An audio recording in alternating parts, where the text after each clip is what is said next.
Paulo fala sobre essa questão da escravatura, ele fala sobre uma nova aceitação, um novo parâmetro de relacionamento entre o senhor e o escravo. Algumas pessoas reclamam, alguns teólogos, alguns comentaristas reclamam, dizendo que Paulo estaria incentivando a escravidão. Isso não é verdade, isso não é uma situação vista na carta, né? Porque Paulo trabalha com a ideia de que o próprio Filemão ele mudasse o seu comportamento perante a sociedade com Onésimo por causa da cruz. Então Paulo ele não atinge essa chaga da sociedade, né, que é a escravatura, com uma proposta revolucionária ou até uma proposta suicida, uma vez que se ele se levantasse contra o Império Romano, quem daria retaguarda para ele? Falando de maneira bélica mesmo, tá? Quem daria a retaguarda que Paulo precisa para se atirar no império totalmente poderoso, com milhões de escravos? Como que esse único homem poderia levantar de maneira bélica, de bater de frente, por exemplo, com Roma? Então, Paulo trabalha com uma outra maneira de persuadir as pessoas, começando por Filemão, a dissuadirem dessa ideia de escravidão. Ele não apoia a escravidão, mas ele usa uma tática, uma maneira de abordá-la, que primeiro que não vai fazer com que a igreja seja esmagada. Imagina só Paulo promovendo motins contra Roma, porque a escravidão ela era muito comum, né, e muito cruel também. Imagina Paulo promovendo esses motins, essas guerrilhas, e um a um desses guerrilheiros da paz, do bem, né, mundial, como nós temos hoje, esses justiceiros sociais, uma a uma sendo dizimada pelo império. E, obviamente, o imperador, os generais, os governadores romanos não iriam apenas atrás de seus líderes, eles iriam atrás das comunidades que os sustentam, né? E aí acabaria com a igreja. Então, Paulo foi inteligente, ao invés de bater de frente com Roma, ele foi trabalhando com os indivíduos, obviamente muito mais demorado, mas muito mais certo e mais efetivo naquela situação.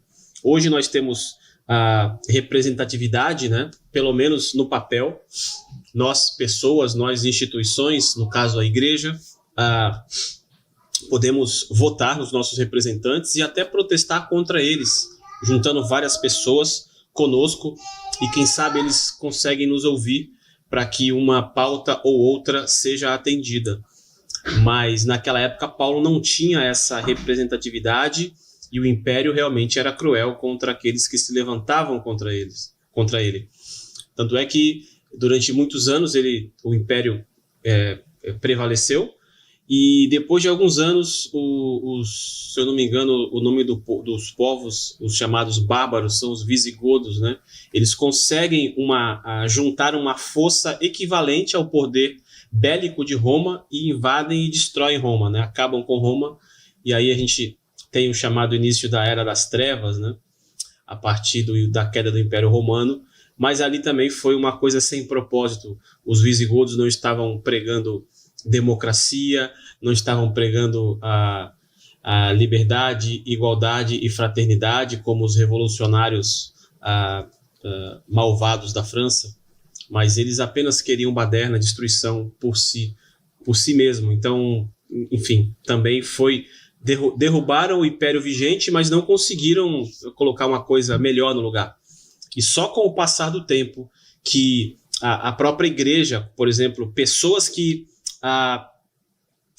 foram influenciadas pelo cristianismo, pessoas que se converteram ao cristianismo, levantavam a sua voz contra as propostas malvadas, desumanas do Império Romano e de outros impérios, de outros países também. Então, muitos cristãos trabalharam ao longo do tempo com essa voz contra a escravidão, por exemplo.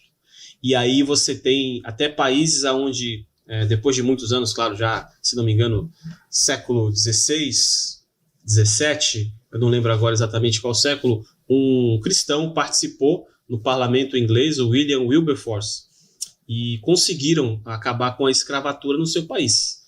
Ali ele já tinha outras ferramentas. Então Paulo lá em Roma, no primeiro século, não tinha as ferramentas do Congresso, da representatividade a legislativa para dizer que era contra a escravatura. Então ele tinha que trabalhar indivíduo por indivíduo. Então os seus filhos na fé, os seus alunos, por assim dizer, como Filemão era um, como Onésimo também era um, eles eram esse alvo desses motores que iriam trabalhando aos poucos na sociedade para que um dia, por exemplo, a escravatura ela fosse eliminada. Não só a escravatura, tá? A gente está falando de escravatura porque é o tema da carta, mas você tinha infanticídio, você tinha próprio aborto, você tinha a própria constituição de família, que era uma zoeira, que a gente pode falar sobre isso em uma outra oportunidade. Mas